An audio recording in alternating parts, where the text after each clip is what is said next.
Bonjour, mon nom est Sophia Delacote, je suis agent immobilier dans la Silicon Valley travaillant sous l'égide du groupe Coldwell Banker. Aujourd'hui, j'aimerais partager avec vous quelques réflexions en ce qui concerne les backup offers. Laissez-moi vous donner un exemple. Admettons que je liste une propriété et que nous recevions avec l'acheteur 4 offres. L'acheteur décide de prendre une d'entre elles, de ne pas faire de contre-offre sur les 3 autres, mais parmi ces 3 autres offres restantes, disons qu'une est très intéressante parce que par exemple le prix est légèrement inférieur, mais les conditions qui étaient proposées sont tout à fait valables. Donc dans ce cas, je conseillerais aux vendeurs de faire ce qu'on appelle une backup offer, qu'on pourrait traduire, j'imagine, par une offre de sécurité ou une position, une seconde position.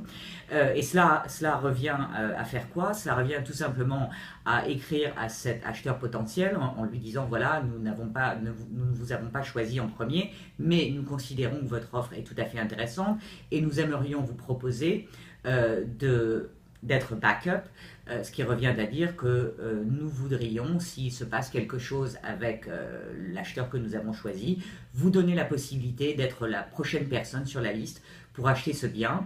Cela aura pour conséquence première que le bien ne retournera pas sur le marché, ne sera pas remarketé, et que en tant qu'agent du vendeur, je contacterai directement cet acheteur. Alors bien sûr, il y a des conditions et principalement il y a un délai qui est de 15 jours à 3 semaines. Il est aussi possible que le vendeur sollicite une modification d'un ou de plusieurs termes de l'offre qui nous avait été proposée. Tout cela sera mis par écrit, signé par l'acheteur et le vendeur, l'acheteur de seconde offre et le vendeur. Voilà. Donc j'imagine que vous avez tout à fait compris quel est l'intérêt pour un vendeur de faire cela.